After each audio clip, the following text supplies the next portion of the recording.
कोणीतरी गोरक्षनाथांसारखे खूप मोठं नाव आहे ते संत, आणि आता मी एक अतिशय लुच्चा उज्जैनच्या एक खूप मोठ्या साधवी आहेत आणि त्या म्हणाल्या की हम एक ही सीरियल देखते हैं, वो क्या वो गाथा नवनाथांची, और उसमें जो गोरक्षनाथ और मच्छिंद्रनाथ है ना, उनसे हमारी वीडियो कॉल पे बात करवाओ.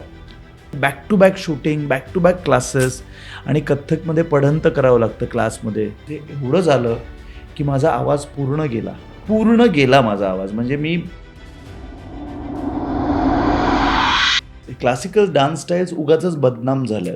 प्रत्येकात एक स्त्री आहे, प्रत्येकात एक पुरुष आहे, बरोबर आहे, दोन्ही एलिमेंट्स आहेत. सो त्यांचा तो एलिमेंट जास्त असू शकतो, पण दोष दिला जातो कथ्थकला. ही मला एक खूप मोठी खंत वाटते. सो एखादा नर्तक त्याच्यात खूप कलाई असं करेल कारण त्याला असं वाटतं की त्याला त्याच्यातलं फेमिनाईन अंग दाखवायचं आहे. चिडवायला सुरुवात केली होती की हा बघ बायल्या वगैरे, हा बघ नाच्या वगैरे, असं सगळं. मी 8वीत कथ्थक सोडलं होतं अंकिता. पण आता इंस्टाग्राम अकाउंट बघून ठरवलं जातं. म्हणजे माधुरी दीक्षित, मीनाक्षी शेषाद्री खूप वर्ष क्लासिकल ट्रेनिंग घेऊन त्यांनी बॉलिवूडमध्ये एंट्री केली. ह्या जन्माला आल्याच बॉलिवूड फॅमिलीत, त्यामुळे त्या बॉलिवूडचे फिल्म्स करणारच. आता तर 3-3.5 वर्षाच्या मुलांची आई वडील माझ्याकडे येऊन म्हणतात की तिला बॉलिवूड आवडतं. आयटम नंबर्स आहेत ना सगळे, 3.5 वर्षाची 4 वर्षाच्या मुलीला त्याच्यावर मग डान्स करवतात, त्याचे व्हिडिओज काढतात, ते पोस्ट करतात लहान लहान मुलींना, आणि ते कोण कोण बघत असतं इंस्टाग्रामवर. काय म्हणजे 1-2-3 वर्ष मजा येईल, कोलॅब्स मिळतील, एका लिमिटच्या पुढे it won't last. Lights, camera, fame.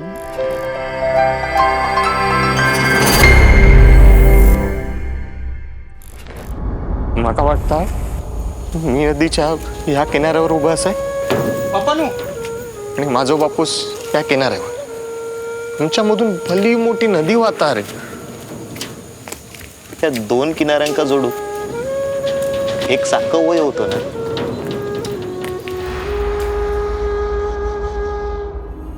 Hello, हाय, नमस्कार. मी मज्जा गर्ल अंकिता लोखंडे. आजचा एपिसोड स्पेशल असणार आहे. बिहाइंड द फेममध्ये माझ्यासमोर नकुल बसला हे मी आत्ताच सांगते, कारण का थंबनेलवर तुम्ही बघितलं असेल. त्याला जवळजवळ मी 2-3 वर्षांनी भेटणार आहे, आणि बऱ्याच गप्पा आहेत. ऑफ कॅमेरा इतक्या झाल्यात, आणि ऑन कॅमेरा आत्ता काय मारायचं मला कळत नाहीये. पण नकुल, खूप स्वागत आहे बिहाइंड द फेममध्ये. Thank you Ankita, thank you. आणि मला इथे बोलवल्याबद्दल खूप खूप आभार. कसा आहेस तू आणि कुठे आहेस तू सध्या? मस्त मजेत आहे मी, एकदमच मजेत आहे. ठाण्यात आहे मी सध्या घरी, आणि शूट करतोय एका मालिकेचं स्टार प्रवाहासाठी, आणि खूप नाचतोय, परफॉर्म करतोय. म्हणजे आमचे आता काही नवीन नृत्यनाटिकांमध्ये मी कामं करतोय. म्हणजे माझ्या गुरु सोनिया परचुरे त्यांच्या काही प्रोडक्शन्समध्ये. आत्ता नवीनच एक रंगभूमीवर आलेलं प्रोजेक्ट म्हणजे उत्तरा. फार इंटरेस्टिंग आणि एक्सायटिंग तो रोल आहे. माझं सौभाग्य की तो मला मिळाला. त्यामुळे असं बरंच स्टेजवर पण काम करतोय, स्क्रीनसमोर करतोय. आत्ताच एक फिल्म सरांची केली, केदार सरांची. So feeling good about it. किती छान. मला आठवतंय की गाथा नवनाथांची मालिकेच्या सेटवर आले, नंतर तुझ्या गणपतीला घरी आले, त्याच्यानंतर आज आपण भेटतोय. गाथा नवनाथांची म्हणजे जवळजवळ 4-1 वर्ष ना. हो, आणि कारण त्याच्या पहिल्या 2 वर्षातच आपण तो गणपतीचा पण एक्झॅक्टली एपिसोड केला. माझे एवढे केस होते मला आठवतंय. करेक्ट. आणि आय थिंक पहिला का दुसरा गणपती होता माझ्या घरी तेव्हा. काय आहे बिहाइंड द फेम, काय सुरू आहे? आणि हे तर चालूच आहे तुझं, Yes. पण हे फेम कसं एन्जॉय करतोय, किंवा हे कुठे घेऊन गेले नकुलला आता? नाही, मला असं वाटतं की there is still a long way to गो.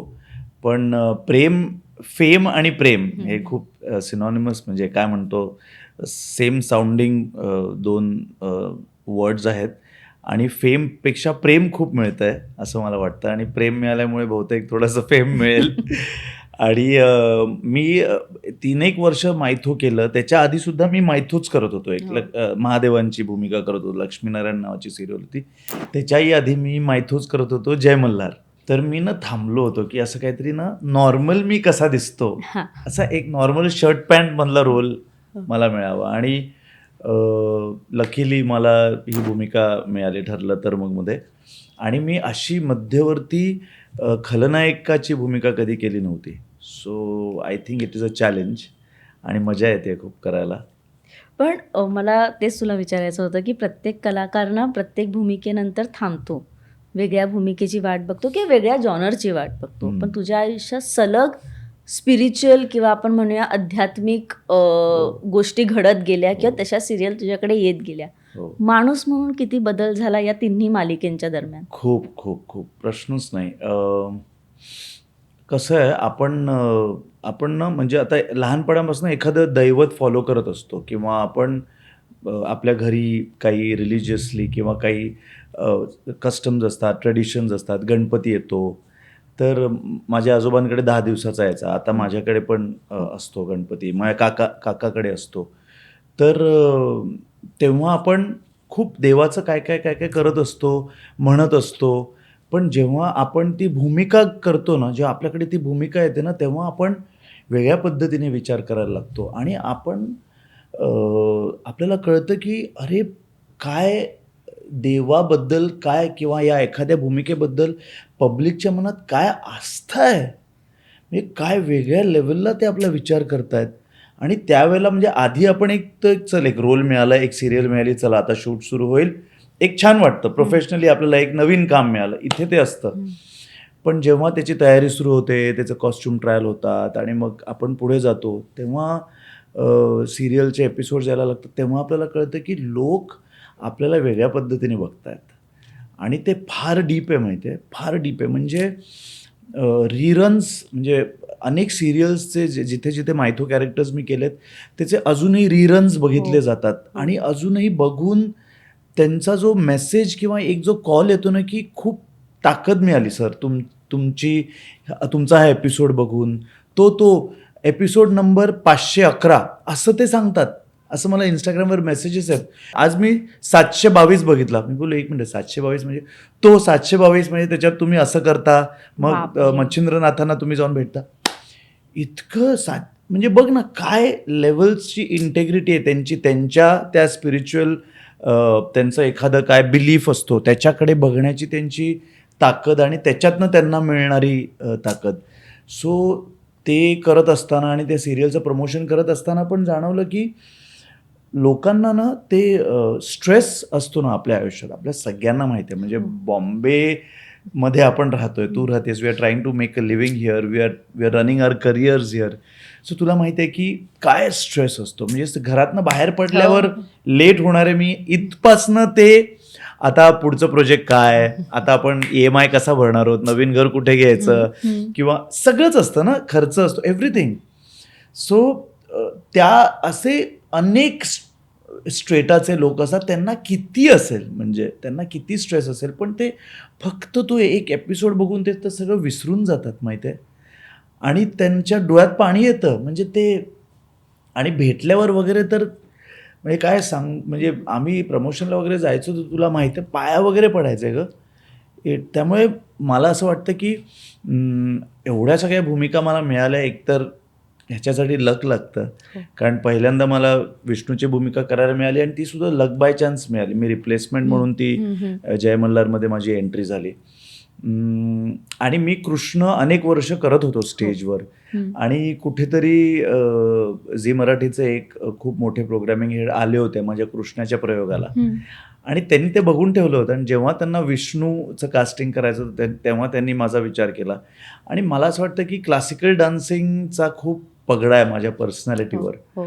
कारण क्लासिकल डान्सिंग हे पहिल्या क्लासपासून आपण सुरूच करतो, गुरुर् ब्रह्मा गुरुर् विष्णू गुरुदेव महेश्वरा. म्हणजे पहिलं जे पाऊल असतं तेच म्हणजे एक श्लोक आहे गुरूंवरचा.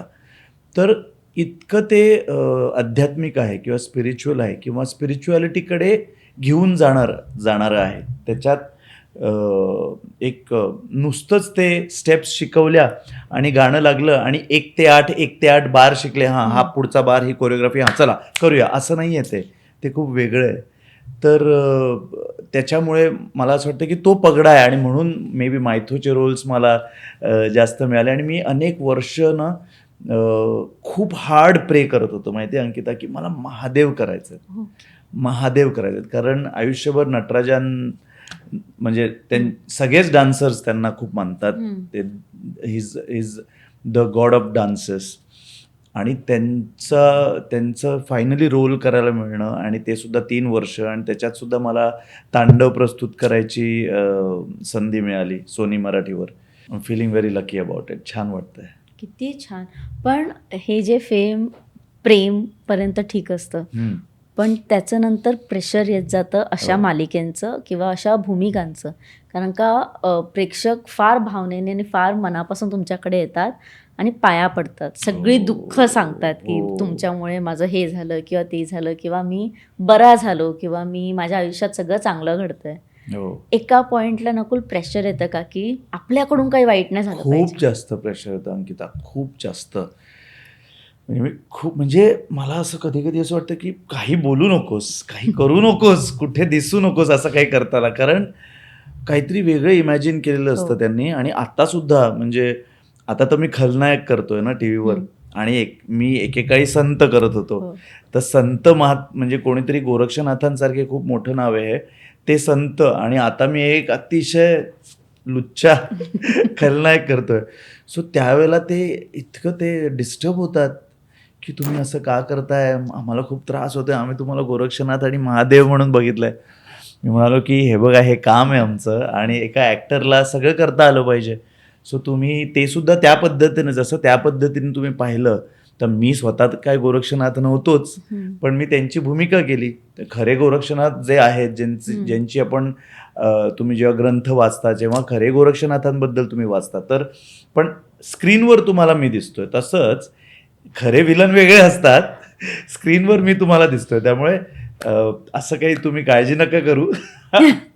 जसं गोरक्षनाथां इतका मी स्पिरिच्युअल किंवा एवढा काय म्हणतो वैरागी आयुष्य किंवा ब्रह्मचर्य वगैरे असं शक्य नाहीये, तसंच हेही शक्य नाहीये. आपलं एक रेग्युलर लाईफ आहे, जसं तुमचं आहे तसं माझं एक लाईफ आहे.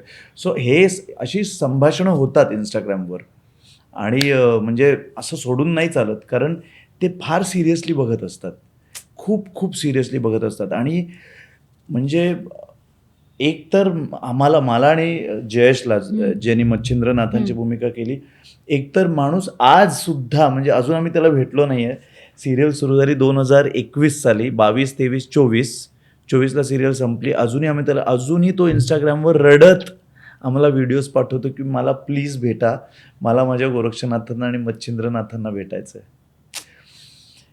अशाला भीती वाटते की ह्याला समजा मी भेटलो, आणि भेटायचीच भीती वाटते की आपण ते नाही होत, कशाला एवढं इतका तो वेड्यासारखा मेसेज करतो. आणि तो खरंच प्रेम करतो, म्हणजे माझ्यावर आणि जयेशवर तो खूप प्रेम करतो आणि एकदम जेन्युइन मुलगा आहे.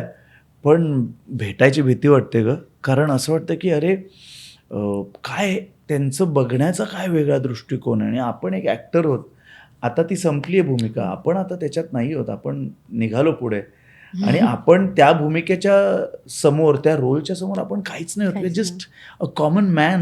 आपण काय भेटायचं जाऊन. मी फक्त त्यांना असं म्हणतो की काही नाही, गोरक्षनाथांचे तुम्हाला जसे मला खूप आशीर्वाद मिळालेत तसे तुम्हालाही खूप आशीर्वाद मिळतील. तुम्ही असंच माझ्याशी गप्पा मारा इंस्टाग्रामवर, कारण मी आता ह्या शहरात आहे, त्या शहरात आहे, असं काहीतरी मग सांगावं लागतं. अरे बापरे, हे खूप, हा विषयच वास्ट आहे, याच्यावर मी येईनच. पण आता तुझ्या बेटर हाफ बद्दल बोलेन मी जरा. ते म्हणजे तुझा डान्स. घाबरला तो लगेच. खूप एक मिनिट कशाबद्दल बोलतेस? येस डान्स बद्दल बोलूया. म्हणजे ॲक्टिंग 30% म्हणेन मी नकुलच्या आयुष्यात, 70% इज डान्स. म्हणजे रेशो कमी जास्त असू शकतो. येस, तो कधी कधी कमी जास्त होतो प्रोजेक्ट प्रमाणे, बरोबर आहे. पण dance is a constant. Second half हे करेक्ट बोललीस तू, बेटर हाफ हे करेक्ट बोललीस, बेटर हाफ. साल्सा आणि कथ्थक या दोन म्हणजे विरुद्ध गोष्टी एकटा माणूस करतोय. आणि मी तुझे रील्स बघते, त्याच्यावर तुझे क्लासेस इतके जोरात सुरू आहेत, इतके जोरात. पण मला ना बेसिक प्रश्न, मी तुझ्या क्लासेसवर येईन, मला एक खूप बेसिक प्रश्न आहे जो प्रत्येक व्यक्तीच्या मनात असतो, की समजा मी मुलगा आहे आणि मला कथ्थक किंवा साल्सा हे डान्स फॉर्म शिकायचे आहेत, बट द प्रॉब्लेम इज मला स्विच ऑन स्विच ऑफ नाही जमत आहे बॉडीमध्ये. बरोबर आहे. मी डान्स क्लासेसचे 2 तास वगळता ही मी तसाच चालतोय किंवा मी तसाच वागतोय, माझे हातवारे तसे होत आहेत, मग मला वेगवेगळ्या नावांनी चिडवलं जातं. ही एक भीती प्रत्येक पुरुषाच्या मुलाच्या मनात येते जेव्हा त्याला ते शिकायचं असतं. बरोबर. नकुल, तू हे ऑन ऑफ कसं करतो? कारण का आत्ता मी जेव्हा तुला बघते, तुझे हातवारे किंवा मला तू फेमिनाईन नाही वाटत. मला माहिती नाही मी कसं बरोबर आहे, पोर्ट्रे करू. बरोबर बोलतेस तू. पण सांगू का अंकिता, काय आहे, अनफॉर्च्युनेटली हे क्लासिकल डान्स स्टाईल्स उगाचच बदनाम झाल्यात. नाही, त्यांनी नाही होत फेमिनाईन कोणी, कळलं का? त्यांनी फेमिनाईन नाही होत, ती व्यक्तीच फेमिनाईन असते, मुळातच ती व्यक्ती फेमिनाईन असते, कळलं ना? पण आपल्याला दिसताना काय दिसतं की ती कथ्थक नाचती आहे हां. किंवा ती असं काहीतरी वेषांतर करून मेकअप करून खूप परफॉर्म करते वगैरे. सो बघणाऱ्याला असं वाटतं की ह्याच्यामुळे हे होतंय. पण ना असं होणंच शक्य नाही. कारण एकतर श्रीकृष्णाने किंवा अर्धनारी नटेश्वर म्हणजे महादेवाने, नटराज यांनी जर निर्मिती केली असेल कथ्थकच्या बोलांची किंवा कथ्थकच्या पदन्यासाची, त्या सगळ्या मुद्रांची जर त्यांनी निर्मिती केली असेल, तर मुळात ती नृत्यशैलीच फेमिनाईन असू नाही शकत, पहिली गोष्ट. कारण त्याचा इतिहासच वेगळा आहे, त्याचा जन्मच असा वेगळा झाला आहे. आणि मंदिरांमध्ये कथाकथन करताना कथ्थकचा जन्म झाला. सो असं काही त्याचं स्त्रियांनीच ते केलं किंवा सगळ्या स्त्रिया आधी एकत्र आल्या आणि मग त्यांनी पुरुषांना रिझवण्यासाठी एक नृत्यशैली तयार होता मग काही कथ्थकचा जन्म झाला, असं काहीच नाही आहे. म्हणजे असं सो त्याच्या त्या इव्होल्युशनमध्ये सुद्धा काही असा स्त्रीचा मेन मुद्दा नाही आहे की जास्त काय म्हणतो फेमिनाईन असल्यामुळे. पण झालं कसं, आधीपासनं म्हणजे आपल्या पुरातन काळापासनं पुरुष हे नेहमी बाहेर जाऊन पैसे कमवणे हे त्यांचं साधन, किंवा हंटिंग फॉर एक्झाम्पल, अगदीच आदिमानवचा विचार केला तर हंटिंग, पैसे कमवणे, फिजिकल वर्क, ते करत असताना कुठे स्वतःची हॉबी आणि डान्स आणि कुठे करणार? त्यामुळे पुरुषांनी पूर्वी हे केलंच नाही. आणि बायकांना वेळ असायचा घरातल्या घरात मे बी एखादा क्लास लाव, गाण्याचा क्लास लाव, नृत्याचा क्लास लाव, बाहेर नाही पडायच्या त्या, मे बी स्वयंपाकच करत होत्या, घर सांभाळत होत्या, कधी मधल्या वेळेत 1-2 तास मिळायचे, नृत्य शिकत असतील, अशी माझी धारणा आहे. त्यामुळे जास्त पुरुष नृत्याकडे नसतील वळले आणि स्त्रिया वळल्या. आणि मग स्त्रिया वळल्यामुळे जेव्हा आपण बघितलं तेव्हा ते असं अतिशय फेमिनाईन हालचाली वाढल्या असतील कथ्थकमध्ये. आणि पूर्वीचे नर्तक आपण बघतो, असे काही नर्तक आपल्याला माहिती आहेत जे कथ्थक नृत्य करतात आणि ते आहेत थोडेसे फेमिनाईन, स्टेजवर ते फेमिनाईन आहेत, किंवा त्यांच्या इतरसुद्धा दैनंदिन जीवनात पण असं वाटतं की अरे ह्यांची हालचाली थोड्याशा स्त्रीण आहेत, म्हणजे फेमिनाईन आहेत. पण ना मुळात ते तसे असतात, म्हणून ते प्रत्येकात एक काय म्हणतो, एक स्त्री आहे, प्रत्येकात एक पुरुष आहे, बरोबर आहे, दोन्ही एलिमेंट्स आहेत. सो त्यांचा तो एलिमेंट जास्त असू शकतो. पण दोष दिला जातो कथ्थकला, ही मला एक खूप मोठी खंत वाटते. पण ॲटलिस्ट आधी एक मुलगा असेल क्लासमध्ये, म्हणजे मी जेव्हा शिकलो तेव्हा माझ्या क्लासमध्ये मी एकटाच होतो, कोणी नव्हतं, फक्त मुली होत्या आणि मी एकटा होतो. त्याच्यापेक्षा आता जरा सिच्युएशन म्हणजे अशी येतं, ह्याच्यापेक्षा थोडी इम्प्रूव्ह झाली आहे. खरं तर एवढी व्हायला पाहिजे, 50% एवढी गॅप अजून आहे. अजूनही लोकांना वाटतं की अरे नाही, कथ्थक शिकून असं होईल. पण मग अशा वेळेला मी त्यांना विचारतो की माझा नाच बघितला आहेत का तुम्ही? माझा वावर बघितला आहेत का तुम्ही? मी तुम्हाला असं वाटतोय का की मी काही बायकी मुवमेंट्स करतोय किंवा मी बोलताना तुमच्याशी काही बायकी पद्धतीने असं तुम्हाला वाटतंय का? नाही. ओके. माझा नाच बघताना स्टेजवर तुम्हाला असं वाटतंय? नाही. मग तुम्ही तुमच्या मुलाला माझ्याकडे पाठवू शकता. मग असं करत करत माझ्याकडे आता जवळजवळ 10 मुलगे कथ्थक शिकायला येतात. आणि ते एकदम म्हणजे मी त्यांचं जे रॉनेस आहे तो सगळा जपून त्यांना मी कथ्थक शिकवतोय. कारण कथ्थक म्हणजे फेमिनाईन मुवमेंट्स हे नाहीच आहे. कथ्थकचे मुवमेंट्स जेंडर न्यूट्रल आहेत. करेक्ट. ते नॉट नेसेसरी फेमिनाईनच आहेत आणि नॉट नेसेसरी ते मॅस्क्युलिन आहेत. ते त्या डान्सरच्या प्रकृतीनुसार त्या बनतात, कळलं ना?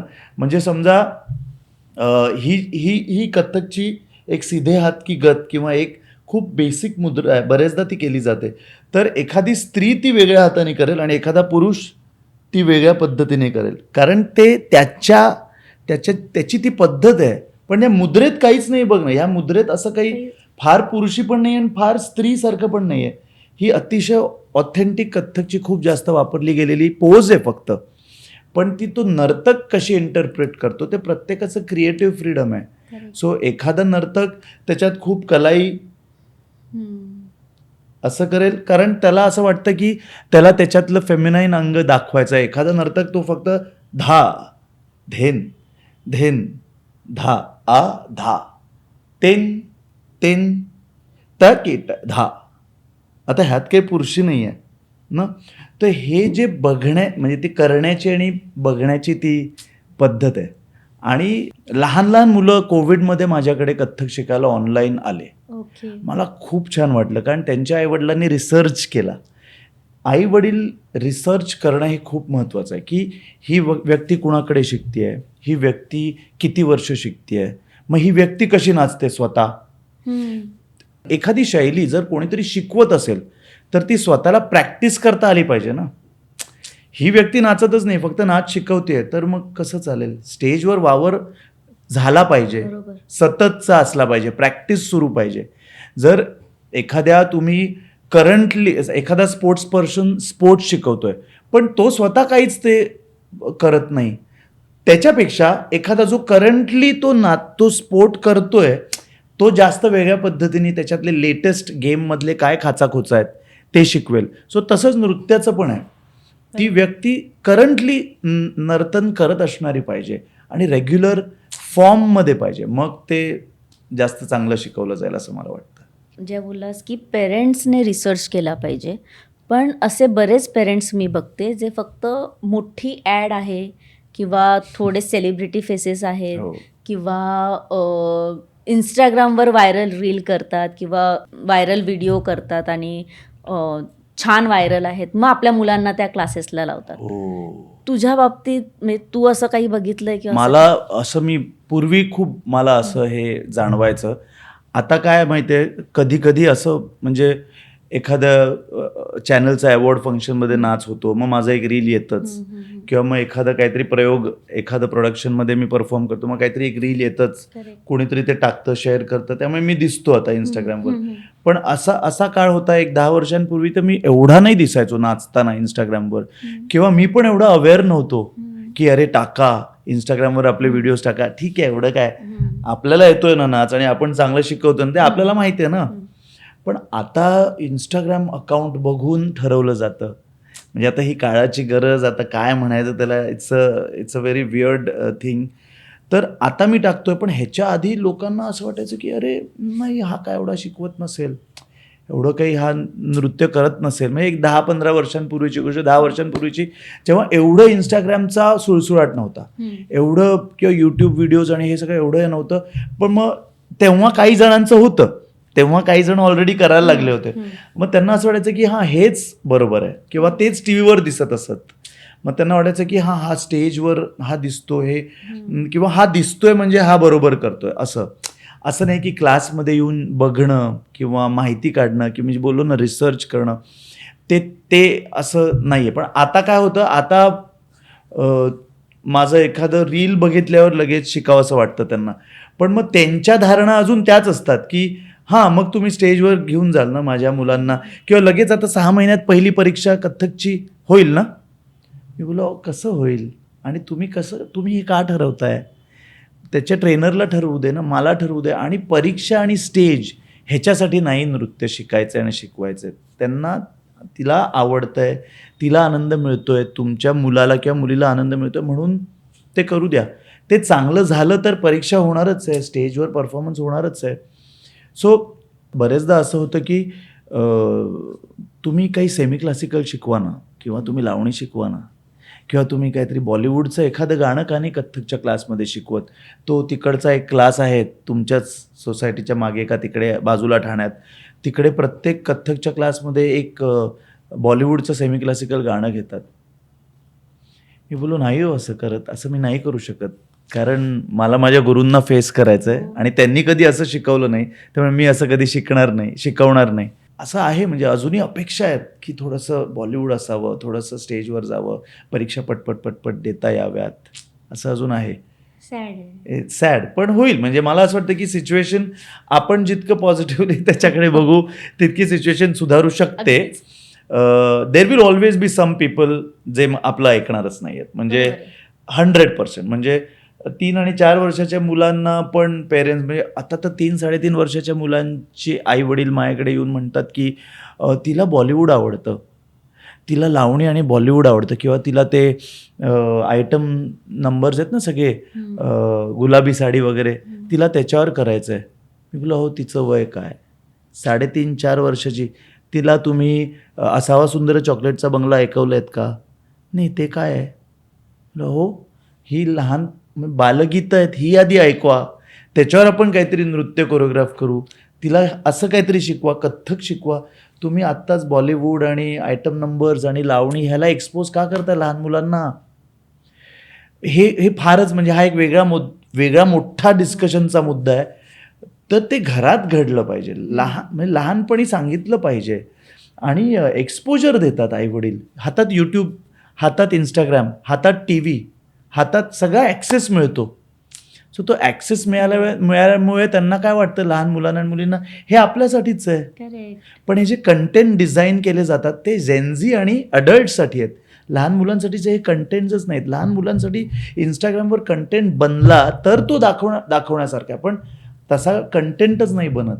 पण तरी लहान मुलं ते बघतात, त्यांना वाटतं मला पण हाच गुलाबी साडी मला पण करायचं आहे. 3.5 वर्षाची 4 वर्षाच्या मुलीला त्याच्यावर मग डान्स करवतात, लावणीचे कॉस्ट्युम घालून त्याचे व्हिडिओज काढतात, ते पोस्ट करतात लहान लहान मुलींना. आणि ते कोण कोण बघत असतं इंस्टाग्रामवर, काय म्हणजे. पण हे मला म्हणजे मला जर पर्सनली विचारलं तर मला असं कधीतरी वाटतं की ते पेरेंट्स आणि ते घरातले, हा त्यांचा एक निर्णय असू शकतो. हो, कारण का कोणी इतकं डम नाहीये की माझी मुलगी किंवा माझा मुलगा सोशल मीडियावर मी काय पोस्ट करणार आहे. शूट करून एडिट करून पोस्ट करेपर्यंतचा वेळ असतो विचार करायला, मग आपण पोस्ट करतो. म्हणजे हे फार कॉन्शियस डिसिजन आहे ना. म्हणजे काय, आता तरी माझ्याकडे जे येतात त्यांना मी फार स्ट्रिक्टली सांगतो की बाबा, ही मुलगी माझ्याकडे शिकते, आता पुढची 10 वर्ष तिने लावणीचा ल पण नाही काढायचा. जर ती माझ्याकडे कथ्थक शिकत असेल तर 4-5व्या वर्षी, ती 18 वर्ष पूर्ण होईपर्यंत तुम्ही तिला काही एनकरेज नका करू की लावणीच नाच आणि हेच ना, हे जे शिकते ना ते तिला नाचू दे. नाही, आमच्याकडे फॅमिली गॅदरिंग्समध्ये काहीतरी नाचायला पाहिजे, मग नाचू दे ना, कथ्थक नाचू शकतात फॅमिली गॅदरिंग्समध्ये, आपली परंपरा आहे ती, काही नाही, नाचू दे. आणि होऊ देत बोर ऑडियन्स, आणि ऑडियन्सचं लक्ष जाऊ दे फोनमध्ये. सगळे एक्सपिरियन्सेस घ्यायला पाहिजेत, कशाला टाळ्याच पाहिजेत? कारण टाळ्या गाण्याला पडतात, आयटम नंबरला टाळ्या पडतात, टाळ्या त्या नृत्याला पडतच नसतात, कळलं? पण ते आयटम नंबर ऐकल्यावर किंवा झिंगाट ऐकल्यावर जर कोणी नाचत असेल झिंगाटवर सोलो, तर ऑडियन्सच्या टाळ्या त्या गाण्याला आहेत, अजय अतुलना आहेत. पण त्यांना वाटतं की अरे माझा काय परफॉर्मन्स होता, लोकांनी टाळ्या वाजवल्या. सो हे तर मी म्हणतो की ते टाळ्या न वाजण्याचं घेऊ दे त्यांना नेगेटिव्हिटी, की अरे मी नाचले, मी टाळ्या कोणी नाही वाजवल्या, म्हणजे माझा नाच अजून चांगला व्हायला पाहिजे, म्हणजे आता मी अजून चांगला रियाज करीन, अजून प्रॅक्टिस करीन. सो हा एक्सपिरियन्स मिळू दे की असं. आणि लोक पण बीट बघून टाळ्या वाजवतात. हां, लोकांना तो एक बीट आणि एक नंतर एक शेवटी एक बँग असतो मस्तपैकी. ते सगळं कथ्थकमध्ये नसतं. कथ्थकमध्ये चांगलं नाचूनच तो बँग तयार करावा लागतो, कळलं ना? आणि लहानपणी जर ह्याची सवय लागली तर शॉर्टकट्सची सवय नाही लागणार. Discipline, hard work. My life changed जेव्हा मी परत कथ्थक शिकायला लागलो. मी 8वीत कथ्थक सोडलं होतं, अंकिता, सोडून दिलं होतं. म्हणजे मी 2री ते 8वी कथ्थक केलं, मग मी सोडून दिलं. मला पण त्यावेळेला असं वाटलं होतं, अरे आपल्याला कथ्थकवरनं चिडवतायत, विच थोडंसं सुरू झालं होतं. तेव्हा मी पाश्चात्य नृत्यशैली शिकायला सुरुवात केली. पण जेव्हा मी पुन्हा एकदा कथ्थककडे वळलो, माझ्या गुरु सोनिया परचूर यांना मी भेटलो आणि पुन्हा एकदा जेव्हा मी कथ्थक शिकायला लागलो, तेव्हा माय लाईफ टोटली चेंज्ड. कारण कलेकडे, नृत्याकडे, संगीताकडे बघण्याचा दृष्टिकोनच बदलतो. जर एका उत्तम गुरुकडनं तुम्ही शिकत असाल तर. आणि कधीच शिक्षण हे थांबत नाही कुठच्याच नृत्यशैलीचं. बरोबर. पण पेरेंट्स येऊन म्हणतात अहो तिचं झालंय भरतनाट्यम. झालंय पण सामान्य माणसं ज्यांना थोडंसं त्याच्याबद्दलचं नॉलेज कमी आहे, कमी असू शकतं. ते असं वागतील तर मी समजू शकते. पण काही ठिकाणी असाही एक वर्ग आहे जो सुशिक्षित आहे, ज्यांना माहिती आहे आपण काय पोस्ट करतोय. मी उदाहरण घ्यायचं झालं किंवा नाव घ्यायचं झालं तर अनन्या पांडे. तिला ज्या कोरिओग्राफरने शिकवलं असेल तेही मोठे असतील किंवा त्यांचंही नाव मोठं असेल म्हणूनच अनन्या पांडेचे कोरिओग्राफर असतील ते. बरोबर. जेव्हा ती रील किंवा तो चित्रपटातला सीन जेव्हा व्हायरल झाला आणि अनन्या पांडेने चुकीचं भरतनाट्यम दाखवलं, त्याच्यानंतर हजारोने क्लासिकल डान्सर्सने रील्स बनवायला सुरुवात केली. तू बघितलंय ते? हो, मी बघितलंय. मी त्याच्यावरचे असे बरेच आर्टिस्टचे फीडबॅक किंवा रिस्पॉन्सचे व्हिडिओज पण बघितलेत की दिस इज रॉंग वगैरे, विच इज करेक्ट अंकिता. आणि हे बोललं गेलं पाहिजे. कारण ना कसं आहे, मी तुला सांगतो हे कशामुळे झालं. म्हणजे माधुरी दीक्षित खूप मोठ्या अभिनेत्री, मीनाक्षी शेषाद्री म्हटलं तर हेमा मालिनी, या सगळ्या मोस्ट ऑफ देम खूप वर्ष क्लासिकल ट्रेनिंग घेऊन त्यांनी बॉलिवूडमध्ये एंट्री केली. म्हणजे त्यांचं झालं होतं लहानपणापासून ट्रेनिंग आणि मग त्या बॉलिवूडमध्ये आल्या. ह्यांचं उलट आहे. ह्या जन्माला आल्याच बॉलिवूड फॅमिलीत, त्यामुळे त्या बॉलिवूडचे फिल्म्स करणारच. बरोबर आहे. हां, नेपोटिझम. ओके, पण that's okay, everything is fair in असं पण म्हणतो. पण आता त्यांना काय करायचं आहे, they want to be like them, those big heroines ज्यांनी आयुष्याची पहिली खूप वाढीची वर्ष लहानपणीच सगळं शिकून त्या ट्रेन झाल्या होत्या. क्लासिकल डान्सिंग, कुठचंही क्लासिकल डान्स, भरतनाट्यम असेल, कथ्थक असेल. तर आता ते कसं येईल, आत्ता शिकून त्यांना पटकन त्यांना ते असं दाखवायचं की मला पण येतं, पण ते नाही येत ना. म्हणजे इंस्टाग्रामवर घुंगरू घातलेल्या अनेक अशा आता ॲक्ट्रेसेस तुला दिसतील, पंजाबी ड्रेसमध्ये आहेत, घुंगरू घातलेत आणि असं जाम तबला एक वाजवतोय आणि जाम त्यांना घाम बी मला आणि त्या जाम ताती तसं खूप चालू आहे असं.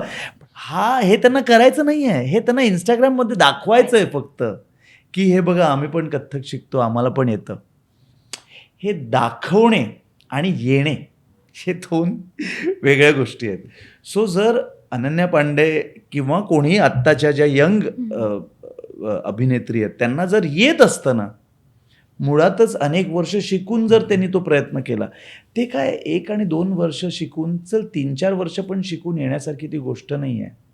ते जे आत मुरून जे येतं ना बाहेर फायनली, जे आपण ही आधीची जी नावं आपण ऐकली त्यांचं जे दिसतंय ते त्यांनी किती वर्ष त्या नाचल्या असतील, त्यांनी क्लासला गेले असतील, अभ्यास केला असेल, परीक्षा दिल्या असतील, एका गुरु समोर नतमस्तक व्हावं लागतं, त्याचा ओरडा खावा लागतो, त्याची बोलणी खावी लागतात, त्याच्याकडनं वेळ पडल्यावर फटका खाल्ला असेल त्यांनी. आत्ता नुसते डोळे वटारले की क्लास सोडून जातात. बोल, कोण ओरडणार? नुसते डोळे वटारले आणि मोठा आवाज केला तर क्लास सोडून जातात. त्यामुळे आता त्या भीतीने की अरे बाबा स्टुडंट्स क्लास सोडून जाऊ नये म्हणून कोणी ओरडत नाही, कोणी बोलत नाही. त्यामुळे तसंच ते बिल्डअप आहे ना, तसं ते कनेक्टेड आहे सगळं. त्यामुळे तिला कोणी करेक्ट करायला गेलं असेल ते तिने ऐकलं असेल, ऐकलं नसेल.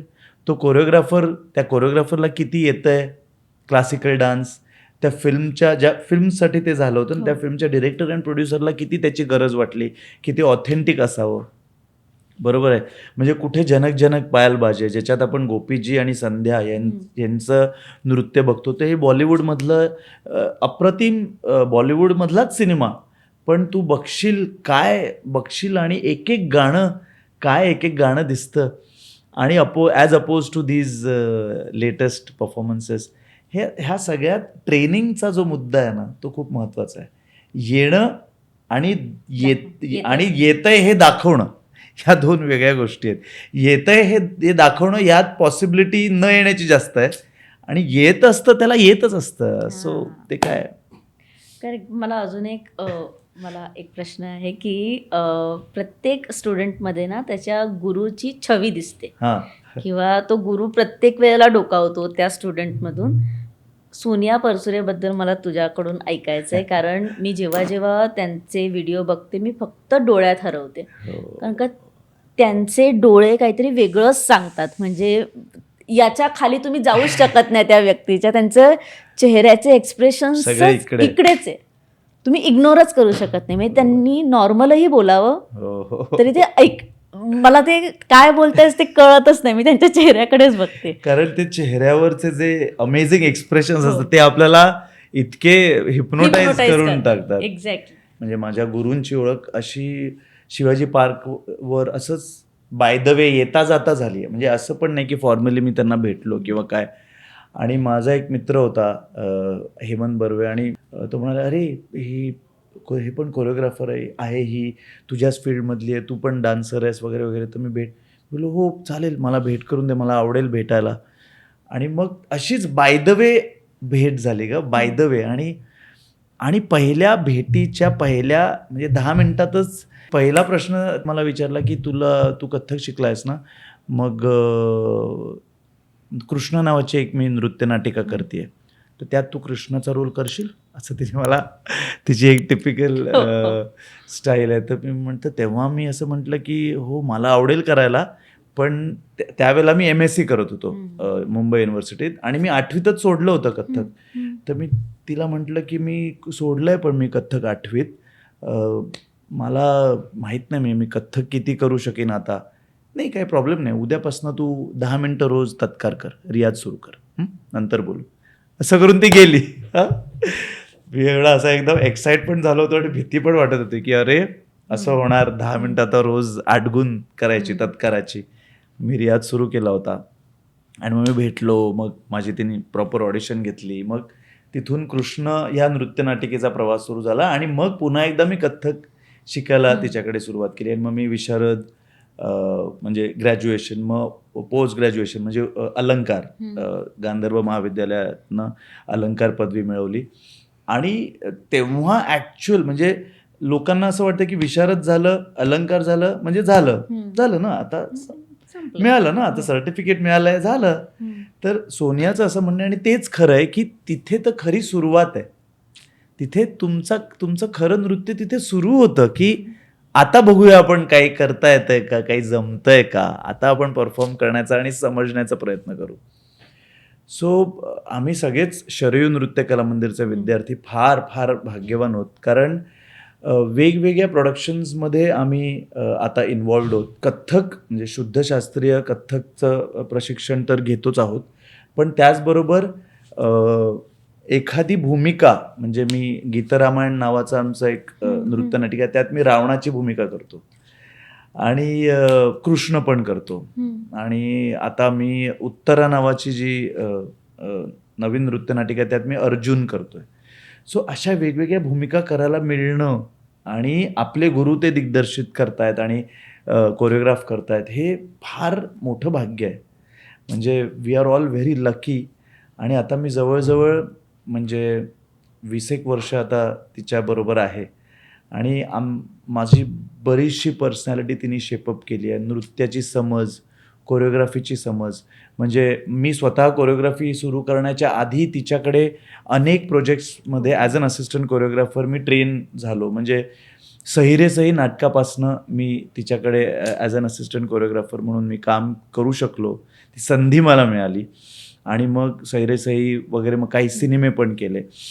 कोरिओग्राफी कडे बघण्याचा, एखाद्या नृत्य संरचनेकडे बघण्याचा, गाण्याकडे बघण्याचा एक वेगळा अँगल नेहमी ती आम्हाला शिकवत असते. आणि म्हणूनच बहुतेक मी काही प्रोजेक्ट्समध्ये कोरिओग्राफी पण करू शकलो.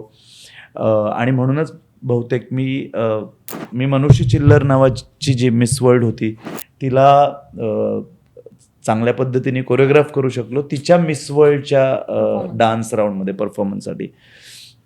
सो मला असं वाटतं की हे सगळे गुरूंचे आशीर्वाद आहेत, म्हणून नृत्य करू शकतोय, कोरिओग्राफ करू शकतोय, चांगलं शिकवू शकतोय. ती सतत सांगत असते की चांगलं शिकवणं म्हणजे फक्त स्टेप शिकवलं, ते 1 तासाचं 60 मिनिटाचा तो क्लास झाला, स्टेप शिकवले आणि झालं असं नाही आहे. त्या विद्यार्थ्याचं पालकत्व घेता आलं पाहिजे, ती खूप महत्त्वाची गोष्ट आहे. आणि हे तिने जे वाक्य आम्हाला किंवा मला असं अनेक वर्षांपूर्वी सांगितलं, ते तर फिट बसलं आहे, कारण ती पण आमचं सतत पालकत्व घेते. 1 मिनटं, ते तुला येत नाही, 1 मिनटं, तू असं का नाचतोयस, तू काय, नाही अजिबात नाही, नाच करून दाखव, स्टेप परत परत करून दाखव. सो ती अतिशय पर्सनली घेते. जर आपल्याला काही येत नसेल तर तिच्या म्हणजे ॲज अ स्टुडंट जर मला काही येत नसेल तर शी विल मेक शुअर की ते पूर्ण म्हणजे शी विल मेक शुअर की ते मला येईल, ते प्रॉपर, ते काय येत नाही आहे त्याचा विचार, मग तू आत्ता काय विचार करतोयस, एकदम खोलात शिरून नृत्य शिकवणं. सो ते पण शिकता येतं मला तिच्याकडे. किती छान, किती मस्त. आणि तू जे आता तिची जी ऍक्टिंग केली ती ॲक्युरेट, म्हणजे तो एक शिष्यच तू करू शकतो, बघितलंस? तो शिष्यच करू शकतो आपल्या गुरूंचं ॲक्युरेट, आणि त्यात तसंच बोलतात, विच इज व्हेरी ब्लेसिंग आहे म्हणजे ते. It's a blessing. सो मला जे आता तू इतकं बोललास डान्सबद्दल, हे तू आत्ता बोलतोयस, म्हणजे एक्सपिरियन्सने माणूस काही शब्द शिकतो, काही कोट्स शिकतो किंवा काही अनुभवतो. हो. 8वीतला मुलगा नकुल, त्याला तेव्हा इतकं नॉलेज नसेल किंवा त्याला माहिती नसेल की आपलं पुढे काय होणार आहे. अगदीच 8वीत होता असतो. हो. सो त्या नकुलने कथ्थक सोडावं, की जी पूर्ण क्लासमध्ये मी एकटाच मुलगा आहे, तर इतकं हा डिसिजन घेणंच त्या काळात म्हणते मी की त्या वेळेस खूप डिफिकल्ट असेल. मग तो निर्णय इतका सहज कसा घेतला की नाही सोडायचं? काय झालं, दुसरीपासून शिकत होतो. तू दुसरीपासून शिकत होतास? हो, कथ्थक शिकतोय. ओके. सो बाबा माझे शास्त्रज्ञ होते, आता ते नाही आहेत, पण ते सायंटिस्ट होते. त्यामुळे ते अतिशय प्रगल्भ विचारांचे, progressive thoughts, very progressive thoughts, पुढारलेल्या विचारांचे. तर त्यांनी कधीच आक्षेप नाही घेतला. आणि घरच्यांनी म्हणजे नातेवाईकांनी म्हटलं की अरे काय ह्याला तर तू कथ्थकच्या क्लासमध्ये काय टाकतोयस, मुलगा आहे, ह्याला काहीतरी कराटेच्या क्लासमध्ये टाक. तर बाबा म्हणाले की पण त्याला जे करायचं आहे ते त्याला करू द्या, विच वॉज सो गुड. म्हणजे त्याच्यामुळे मला एक्सप्लोअर करता आलं. मग 2री ते 8वी मी बऱ्याच परीक्षा दिल्या, खूप परफॉर्मन्सेस केले, खूप शिकलो. आणि मग 9वी-10वीचा काळ असा आला ना की एका मध्यमवर्गीय ब्राह्मण कुटुंबात कसं अभ्यासाला खूप जास्त महत्त्व असतं, आणि डान्स वगैरे खूप सुरू होतं. म्हणजे सोसायटीमध्ये नाचणं, शाळेत नाचणं, गॅदरिंग्ज, असं खूप कॉम्पिटिशन्स, आणि कथ्थक पण सुरू होतं. मग तेव्हा अभ्यासाकडे पण जरा दुर्लक्ष झालं, हा एक मुद्दा त्यातला. त्यामुळे मग मला असं वाटलं की आता 9वी-10वीत आपण कॉन्सन्ट्रेट करू, की आपण हेच करूया. आणि ना एक त्यावेळेला तर खूप जास्त क्लासला जातो म्हणून, म्हणजे आता क्लासला गेल्यावर काय व्हायचं, मी घरी रियाज करायचो घुंगरू घालून लहानपणी. आता लहानपणी ना बघ, लहान जे मुलगे असतात त्यांचा कंठ फुटलेला नसतो, मिशी नसते, लहान मुलीसारखेच दिसत असतात. सो तो मी स्वतःला, तू इमॅजिन कर, एक 5वी-7वीतला नकुल आता तो कथ्थक नाचतोय, म्हणजे घुंगरू घातलेत. तर माझ्या एरियातले सगळे मित्र, सगळे ते नुसतेच बघणारे असतात, एरियात राहणारे असतात पण मित्र नसतात, नाक्यावरचे. चिडवायला सुरुवात केली होती की हा बघ बायल्या वगैरे, हा बघ नाच्या वगैरे, असं सगळं होतं, विच इज ओके. म्हणजे मला असं वाटतं की त्या वेळेला you have to go through it. मी त्यांना असं दोष नाही देणार की असं कसं मला बोलले. म्हणजे आता तर ते इंस्टाग्रामवर येईल आणि ते व्हायरल होईल आणि त्याच्यावर सगळे निषेध व्यक्त करतील, असं कसं कोणी कोणाला बोलू शकतं वगैरे, कळलं? एवढं ते मनाला लावून घ्यायचं नसतं. मुळात प्रत्येकाची प्रत्येकाचं एक्सप्रेस करण्याची एक पद्धत असते, आणि काहीतरी त्यात त्यांचंही म्हणणं असतं. म्हणजे मे बी त्यावेळेला एक मला असं जाणवलं की अरे आता आपण गेली 6 वर्ष करतोय कथ्थक, आपल्याला नृत्य तर खूप आवडतं. तेव्हा मी वेस्टर्न नाचत होतो, शिकत नव्हतो, पण शाळेत नाचत होतो. कोणीतरी बसवायचं वेस्टर्न आणि आणि आवडायचं मला, भयंकर नृत्य आवडायचं. भांगडा नाचायचो, कोळी डान्स, वेस्टर्न डान्स स्टाईल, सगळं हिपहॉप वगैरे. मग मी 9वी-10वीत अभ्यासानंतर विचार केला आता कथ्थककडे वळण्यापेक्षा आपण थोडं वेस्टर्न शिकू. मग तेव्हा मी साल्सा, हिपहॉप, जाईव, जॅझ असं वळलो. पण कुठेतरी मनात होतं की यार ते आपण सोडलंय, ते करायला पाहिजे. पण इथेही खूप आनंद मिळत होता, कारण असं काही नाही आहे की असं काही माझं नव्हतं की अरे कथ्थकच शिकायला पाहिजे. मला नृत्यावर अनन्यसाधारण प्रेम होतं लहानपणापासून. सो आय वॉज गेटिंग, मला खूप मजा येत होती. मी स्टेज शोज करत होतो. म्हणजे मी कॉलेजमध्ये गेल्यावर मी स्टेज शोज करत होतो all over India as a dancer, as a professional dancer. Me background dancing पण सुरू केलं होतं फराह खान बरोबर वगैरे. मी काही गाण्यांमध्ये ॲड्समध्ये पण काम सुरू केलं होतं. मग ते डान्सर्स कार्ड वगैरे बनवायचं वगैरे ते सगळं त्यावेळेला ते खूप होतं फॅड, त्याचं होतं सगळं. सो हे मेन कारण म्हणजे त्यावेळेला एक 7वी-8वीतला जो मुलगा असतो जो फार कोळा दिसत असतो, ओके, त्याच्या लुक्समुळेच त्याला, म्हणजे मला असं वाटतं की मी काय फार त्यावेळेला फेमिनाईन नव्हतो, पण एक दिसणं आणि फार बारीक होतो ग. तर ते चिडवाचिडवी झाली आणि मग मला असं वाटलं की यार मुलींना मी आवडणार नाही जर मी असं केलं तर. असं एक त्यावेळेला असतं ना ते वय की तिने बघावं माझ्याकडे ना, मग आता हे आपल्याला असं चिडवतील तर कसं चालेल. सो एक त्यावेळेला कॉन्फिडन्स पण नसतो, असं एक मिक्स्ड फिलिंग असते. मग तेव्हा सोडलं. मग 10वी नंतर परत मी नृत्याकडे वळलो, खूप नृत्यशैली वेगवेगळ्या शिकलो. मग साल्सावर स्थिरावलो. आता मी साल्सा गेले 15-20 वर्ष शिकवतोय आणि साल्सा बचाटा ह्या दोन्ही नृत्यशैलींवर खूप जास्त प्रेम आहे. पण मग ते करता करता परत जेव्हा सोनियाशी भेट झाली तेव्हा पुन्हा एकदा कृष्ण या नृत्यनाटिकेमुळे मी कथ्थककडे वळलो. पण मग मी कथ्थक पण परत पूर्ण शिकून घेतलं. म्हणजे सगळ्या परीक्षा दिल्या, पूर्ण नाही झालंय, आता अजून शिक्षण सुरूच आहे आणि ते कधीच नाही संपणार. अगदीच. पण ना इंस्टाग्रामवर अशी काही मुलं आहेत जी मुलींनाही मागे टाकतील. म्हणजे मी जर शब्दशः म्हटलं तर त्यांची फिगरपासून त्यांचं चेहऱ्याची ठेवण, त्यांची जॉ लाईन, त्यांचे केस हे मुलींनाही लाजवतील इतके सुंदर. म्हणजे एक मुलगा आहे, मला त्याचं ना प्रोफाईल नाही माहिती, तो छान डान्सचे व्हिडिओ टाकतो आणि खूप असे आहेत. मला बरं कुठे वाटतं माहितीये, त्याच्यावरचे कमेंट्स पॉझिटिव्ह आहेत. हो, आता जेव्हा खूप आपण यामध्ये पुढे चाललोय, आता आपण बरेच प्रोग्रेसिव्ह झालोय खरं तर. म्हणजे आपण काय व्यक्ती स्वातंत्र्य या नावावर आपण सगळंच अलाव करतोय.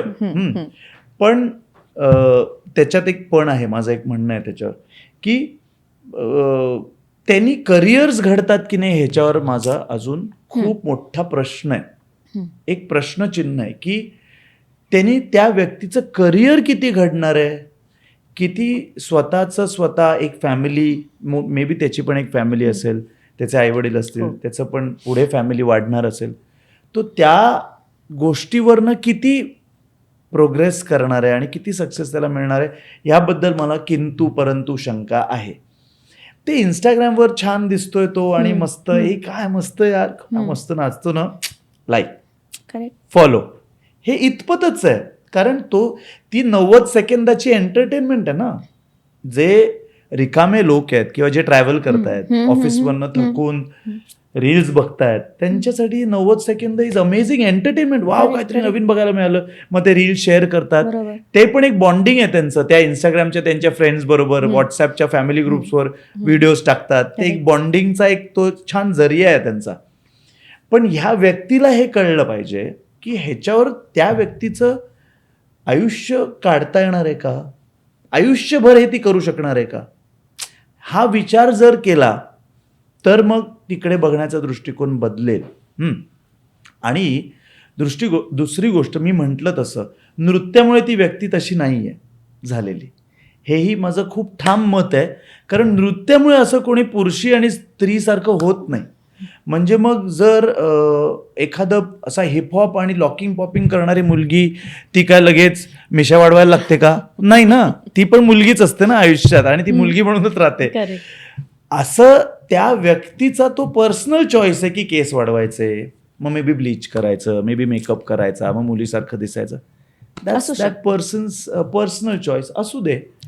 मला मुळात ते काही फार बघायला आवडत नाही. हां, असं माझंही झालंय की अरे ही मुलगी काय कमाल आहे, असं बघून मी बघितलंय आणि नंतर मला कळलं अरे हा मुलगा आहे. म्हणजे यार, म्हणजे कॅमेराची मेकअपची पण ती एक कमाल आहेच, कॉस्ट्युमची ती कमाल आहे. पण हे सगळं सस्टेनेबल नाही आहे अंकिता. हे सगळं 1-2-3 वर्ष मजा येईल, कोलॅब्स मिळतील, शिकायला येतील, स्टुडंट्स शिकायला येतील, सोडून देतील. एका लिमिटच्या पुढे it won't last. For example, मी तुला साधा प्रश्न विचारतो. एक मुलगा आहे जो नॉर्मली असा आहे आणि तो असे व्हिडिओज टाकतोय खूप पूर्ण स्त्रीच्या वेशात आणि असं सगळं असं, तर त्या व्यक्तीकडे मुलगी शिकायला काय जाईल आणि मुलगा शिकायला काय जाईल, काय शिकणार आहे? मुलगा काय शिकणार की मुलीसारखं कसं नाचायचं, आणि हे मुलांनी का शिकावं पहिली गोष्ट. आणि मुलगी काय शिकणार त्याच्याकडनं की म्हणजे हा मुलगा आहे नॉर्मली, पण हा मुलीसारखं नाचतोय, पण मुलीला मुलीसारखं नाचायची काय गरज आहे? ती नाचली की ते मुलीसारखंच असणार आहे, बरोबर आहे. सो ह्या व्यक्तीकडे शिकायला काय म्हणून जाणार आहे व्यक्ती, हा माझा एक प्रश्न आहे. एंटरटेनमेंट म्हणून, स्टेजवर एक परफॉर्मिंग आर्टिस्ट म्हणून येस मे बी आवडत असेल काही ऑडियन्सला, आणि वा वा काय अमेझिंग ही व्यक्ती नाचली ना, येस ग्रेट. पण जर एखादी नृत्यसंस्था चालवायची असेल, म्हणजे मी सक्सेसफुल करिअरच्या दृष्टीने बोलतोय हां, की कायमची एक नृत्यसंस्था, कायमचं एक काही क्लासेस, त्याच्यात एक प्रोग्रेशन, मग ती व्यक्ती पण शिकते आणि शिकवते सुद्धा, असं जर असेल तर मग इथे मला एक परत एक डाऊट आहे की काय शिकवणार आणि कोण काय म्हणून शिकणार, बरोबर आहे ना. म्हणजे माझ्याकडे येतात मुलगे असे जे कथ्थक शिकतायत, आणि असं होतं कधी कधी त्यांच्याकडनं, पण लहान असतात, असं काहीतरी एखादी लकब मुलीसारखी केली जाते, काहीतरी इंस्टाग्रामवर फॉलो केलं जातं, मग ते रील करू बघतात, किंवा ते काहीतरी एक लावणीचीच ती स्टेप करू बघतात, मग त्यांना ती एक लावणीच करावीशी वाटत असते. तर मी एक वडील म्हणून त्यांच्याकडे म्हणजे अजिबात हे सगळं तू काही करायचं नाही आहेस जर माझ्याकडे शिकायचं असेल तर. मग हे मी एक कंडिशन घालतो की बॉस माझ्याकडे शिकायचं आहे ना, मग माझं ऐकायचं, मग तू ह्याचं वर्कशॉप पण अटेंड कर, तिकडेच लावणी शिकायला जा, मग हे एक बॉलिवूडचंच वर्कशॉप कर. ही फालतूगिरी माझ्या क्लासमध्ये चालणार नाही. मग अशामुळे माझा क्लास सोडणारे पण लोक आहेत, पण तेवढीच निष्ठेने अजून येणारी लोक आहेत की नाही हा जे सांगतोय तेच बरोबर आहे, आणि हे त्यांच्या आईवडिलांना पण वाटतं. त्यामुळे त्यांना ते नाही बरोबर बोलतात सर, ते तू सरांचं ऐकायचंच, आम्हाला काही सांगू नकोस. सो आईवडिलांची एक पॉझिटिव्ह इन्व्हॉल्वमेंट पण, रिसर्च पण महत्वाचं आहे. अगदीच. पण तू डान्समध्ये जितका डेडिकेटेड आहेस, किंवा आत्ता मी जे ऐकलं, कारण का याच्यावर एक वेगळा खूप मोठा इंटरव्ह्यू होईल, पण ॲक्टिंगमध्येही नकुल तितकंच डेडिकेशनने काम केलं आहे. आणि हे त्याने मला आत्ताच ऑफ कॅमेरा सांगितलं की आफ्टर गाथा नवनाथांची तुझा आवाज गेला. हो, आवाज पूर्ण गेला. म्हणजे आणि हे मी पहिल्यांदा कुठच्याही इंटरव्ह्यू किंवा पॉडकास्टमध्ये सांगतोय, का राहिलं बोलायचं काय माहीत नाही, पण राहिलं की ती सिरियल केली, 3 वर्ष झाली त्या सिरियलला, आणि माझं खूप मोठं भाग्य, यळकोटी प्रोडक्शन, सोनी मराठी आणि संतोष अयाचित यांचे आभार की मला ती सिरियल करायला मिळाली. पण त्या सिरियलच्या 3 वर्षानंतर काय झालं होतं, मी 2 भूमिका करत होतो, 2 पात्र करत होतो, महादेवांची भूमिका करत होतो आणि गोरक्षनाथांची भूमिका. त्याच्यासाठी ना मी व्हॉइस मॉड्युलेट करत होतो सतत, म्हणजे महादेवांच्या भूमिकेत थोडंसं खर्जात बोलायचं आणि माझ्या नॉर्मल आवाजात मी गोरक्षनाथांच्या भूमिकेत, आणि ते जे आदेश अलख निरंजन हे जे बोलणं असायचं ना, ते खूप जोरात ओरडणं व्हायचं, म्हणजे ओरडावं लागायचं, कारण माझ्या बरोबर जो उभा होता जयेश शेवलकर, त्याचा आवाज पहाडी आवाज, म्हणजे तो नॉर्मलच बोलतो, त्याचा आवाजाचं त्याची जी प्रत आहे ना फार स्ट्रॉंग आणि मस्त आवाज आहे त्याचा, पण माझं काय एवढे स्ट्रॉंग वोकल कॉर्ड्स नाही आहेत किंवा माझा तसा आवाज नाही, त्यामुळे मला ओरडावं लागायचं to match him and to match others also, कारण बरेचसे बाकीचे नाद पण घोगऱ्या आवाजाचे होते आणि माझा असा घोगरा नाही आहे, न्यूट्रल आवाज आहे. सो खूप ओरडावं लागायचं, आणि त्याच वेळेला क्लासेस आणि back to back shooting, back to back classes, आणि कथ्थकमध्ये पढंत करावं लागतं, क्लासमध्ये सतत बोलावं लागतं, साल्साच्या क्लासमध्ये पण सतत बोलतो, शूटिंग आणि क्लासेस, हे एवढं झालं की माझा आवाज पूर्ण गेला माझा आवाज, म्हणजे मी बोलू शकत नव्हतो, आवाजच येत नव्हता. मग एका पॉइंटला मला भीती वाटली, मी म्हटलं की काहीतरी केलं पाहिजे. तर माझी एक स्टुडंट आहे ओरपा म्हणून, ती ENT सर्जन आहे, तिला मी म्हटलं की बॉस काहीतरी गडबड आहे, आणि मी दरवेळेला गरम पाण्याच्या गुळण्या करून शूट करत होतो, म्हणजे सकाळी प्रत्येक सीनच्या आधी गरम पाण्याच्या गुळण्या करायच्या, आणि प्रत्येक सीनला स्पॉट दादांकडनं गरम पाणी मागवायचं, गरम पाणी प्यायल्यावर थोडासा आवाज सुटायचा, आणि मग मी बोलत होतो. आता शेवटचे जे एपिसोड जर तू बघितलेस माझे, सगळ्यात माझा आवाज कम्प्लीट गेलेला आहे, कम्प्लीट ओबडधोबड असं खरखर असा विचित्र आवाज आहे माझा, कारण तेव्हा माझी वाट लागली होती, म्हणजे त्या vocal cords were just about to get damage completely. मग मला मालिकेतनं रजा घ्यावी लागली. शेवटचे 3 महिने बहुतेक होते त्या मालिकेचे, 3-4 महिने. मग मला रजा घेऊन मग मी प्रॉपर सर्जरी केली बॉम्बे हॉस्पिटलमध्ये. डॉक्टर नुपूर नगरकर यांनी माझी सर्जरी केली आणि मग 1 महिना पूर्ण रेस्ट होतं. गळ्याला काही बोलणं बिळणं काही नाही. त्यामुळे क्लासेसला मी असं शिकवत होतो आणि ऑडिशन वगैरे देण्याचा प्रश्नच येत नाही, कारण आपल्याला बोलावं लागतं, ॲक्टर्सना बोलावं लागतं. मग बंद झालं सगळं ऑडिशन. मग 1 महिन्यानंतर मग मी बोलू शकलो. मला हळूहळू ते व्हॉइस थेरपी, मग हळूहळू, आणि मग ती मला डॉक्टरने सांगितलं होतं सर्जरीनंतर एखाद वेळेस थोडासा आवाज बदलू शकतो. मी बोललो व्हॉट. मी बोललो मला असाच हवा आहे आवाज, जो काय असेल तर मला हाच आवाज हवा आहे. त्या म्हणाले हो, पण असं नाही सांगू शकत, ती अतिशय मायन्यूट सर्जरी आहे तुमच्या व्होकल कॉर्ड्सची, एखाद वेळेस बदलू शकतो. तर म्हटलं देवाचं नाव घे आणि तू ऑपरेशन थिएटरमध्ये जा बाबा, असं मी स्वतःला सांगितलं. लकीली काही आवाज नाही बदलला, पण आवाज पूर्ववत झाला माझा. आणि आता मी मोठ्या आवाजात पुन्हा ओरडू शकतो, अलख निरंजन म्हणू शकतो, त्याचा काही इश्यू नाहीये. क्लास घेऊ शकतो. आणि आता त्याच्यानंतर मी 2 सिरियल्स पण केल्या. So everything is. पण मला तुझा आधीचा आवाज नाही आठवते. सो सेम आहे. सेम आहे. बदलला नाही. म्हणजे तू जो इंटरव्ह्यू माझा घेतला होतास तो आधीचा आवाज होता, गणपतीचा. तोच आवाज आहे माझा. आता आवाज नाही, असा नाहीच आठवत. बरोबर आहे, पण काहीच बदललं नाही. प्रॉपर व्हॉइस थेरपी वगैरे केली मी आणि माझा vocal cords and everything were normal. त्याला सिस्ट असं म्हणतात. सिस्ट, ज्याला जे मला झालं होतं, तो पडदा असतो, तो जखम होते त्या पडद्याला. आपल्या व्होकल कॉर्डला एक पडदा असतो आणि मग तो पडदा असा फाटतो. सो तो सील करावा लागतो सर्जरीमध्ये आणि मग परत आपला आवाज नॉर्मल होतो. तेव्हा आपण जेव्हा आपल्या आवाजात खरखर येते ना, आपण असं करावं लागतं आणि आपण खरखर येते तेव्हा ती भोकं तयार होतात त्या पडद्याला. तर माझा पूर्ण असा फाटला होता, म्हणून तो सील करावा लागतो. ते असं सगळं क्रेझी. म्हणजे ही पडद्यामागची खरी मेहनत असेल. म्हणजे मी म्हणतो ना, म्हणजे मी जयेशला बरेचदा आम्ही गप्पा मारतो ना. आता जयेश माझा खूपच गाथा नवनाथांची मुळे खूपच चांगला मित्र मला मिळाला, तो म्हणजे जयेश शेवलकर. तर आम्ही गप्पा मारतो तेव्हा बरेचदा असं मी म्हणतो की यार, त्याचं पण डोळ्यात काहीतरी गेलं होतं. तर डोळा जवळजवळ जायचा होता. म्हणजे स्टॉर्म फॅन होता एका शूटला आणि आम्ही वादळ येतं आणि आम्ही गोरक्षनाथ मच्छिंद्रनाथ जात आहेत आणि स्टॉर्म फॅन होता आणि स्टॉर्म फॅन वादळाचा फील येण्यासाठी ते पानं टाकतात बघ, आणि तो मोठा स्टॉर्म फॅन फिल्म सिटीत, तर ती माती पण येत होती सगळी पानांबरोबर. त्याच्या डोळ्यात गेलं ना ते एक छोटं लाकडाचं पीस आणि त्याचा डोळा जस्ट बचावला. मी त्याला म्हटलं तू डोळा दिलायस, मी गळा दिलाय. या सिरियलला आपण डोळा आणि गळा दिलाय, म्हणजे बघ आपण काय तप केलंय. जवळजवळ आपण आता काय म्हणतो संत महात्मे झालो, एवढं आपण दिलंय, म्हणजे तपश्चर्या केली आपण.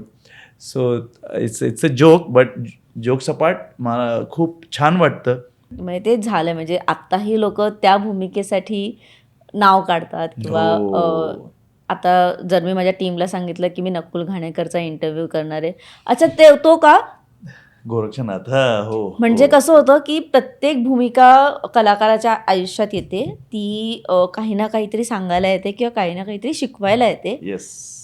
कधीतरी कलाकार त्या भूमिकेमुळेच ओळखला जातो आणि कलाकाराने ते गर्वाने मिरवावं, कारण 100% संपूर्ण महाराष्ट्र, म्हणजे मुंबईत तर मी म्हणेन की 30-40%, पण डाऊन महाराष्ट्र हा खूप मोठा चाहता वर्ग होता या मालिकेचा. हो, खूप जास्त. आणि डाऊन महाराष्ट्र काय सांगशील अगं, बेंगॉल, कलकत्ता, मध्य प्रदेश आणि उज्जैनला ही सिरियल अजूनही बघतात रिपीट. अजूनही आज आपण 2026 मध्ये आहोत, अजूनही बघतात आणि त्यांना हिंदी येतं फक्त तरी ते मराठी सिरियल बघतात आणि त्यांना ते पोचतं त्यांना. म्हणजे उज्जैनच्या एक खूप मोठ्या साध्वी आहेत, त्यांनी एका कॉन्टॅक्ट थ्रू, जे स्वतः ॲक्टर आहेत ते तिथे गेले होते उज्जैनला महाकाल मंदिरात. तर त्या म्हणाल्या की तुम्ही पण ॲक्टर आहात का? तर ते म्हणाले हो मी ॲक्टर आहे. नाही मी कुठचीच सिरियल बघत नाही. हिंदीत बोलतात त्या, आणि त्या साधवी आहेत, म्हणजे नाथ संप्रदायातल्या त्या परंपरेतल्या एक मोठ्या साधू आहेत. आणि त्या म्हणाल्या की हम एक ही सिरियल देखते हैं, वो गाथा नवनाथांची. तो तो जागचा उडाला. तो म्हणाला लेकिन वो तो मराठी सीरियल है. हाँ लेकिन हम वही देखते हैं और उसमें जो गोरक्षनाथ और मच्छिंद्रनाथ है ना उनसे हमारी वीडियो कॉल पे बात करवाओ. तर त्यांनी मला कॉल केला, माझ्या मित्राने, त्याचं नाव सुशांत शेलार, तो स्वतः ॲक्टर आहे. तर तो म्हणाला की अरे इथे त्या आहेत, त्यांना तुझ्याशी बोलायचं आहे. मी बोललो हो हो चालेल. तर त्या स्वतः नाथ संप्रदायातल्या खूप मोठ्या गुरु आहेत आणि किती छान. संत आहेत. तर त्यांनी पण ती सिरियल बघितली आणि त्या म्हणजे त्या हिंदी भाषिक आहेत आणि तिकडे सगळे ते बघतात ती सिरियल म्हणे. आणि अजूनही बघतात, नॉन महाराष्ट्रीयन्स बघतात, गुजराती फॅमिलीज बघतात आणि अजूनही मेसेजेस येतात. आत्ता तर मी व्हिडिओ टाकला, आता सालसाचा एक माझा व्हिडिओ टाकला मी, तर असंच व्हिडिओ टाकला आणि खूप कमेंट्स, वाव मस्त हे. मग तिथे एक मेसेज, नाही ते सगळं ठीक आहे पण आम्हाला तुम्ही गोरक्षनाथ म्हणूनच आवडता, असे अजूनही परवा तेरवाची कमेंट आहे. म्हणजे खूप खूप प्रेम, फेम आणि प्रेम, जसं अगदीच आपण बोललो अगदीच. तसं. पण जसं तू मगाशी बोललास की अजून सुरू म्हणजे इतकं काही नाही केलंय, हां, म्हणजे हां. अजून मी करणार आहे किंवा करणार. प्रोसेस आहे सुरू. तरी पण नकुल, एक मला प्रश्न शेवटचा विचार असं वाटतं की कुठे काहीतरी राहून गेले असं वाटतंय, किंवा असं वाटतं की नकुल तू तेव्हा हे केलं असतं ना, आज जरा चित्र थोडं वेगळं असतं. नाही ग, असं नाही वाटत. मला असं वाटतं की everything happens for the best. कारण त्या त्या वेळेला आपल्याला ते ते करण्याची सुबुद्धी देव देत असतो. ओके. आणि देर विल ऑलवेज बी समथिंग, असं नेहमीच असणार आहे की अरे ते केलं असतं तर, हे केलं असतं तर, असे असे होतात इन्सिडेंट्स.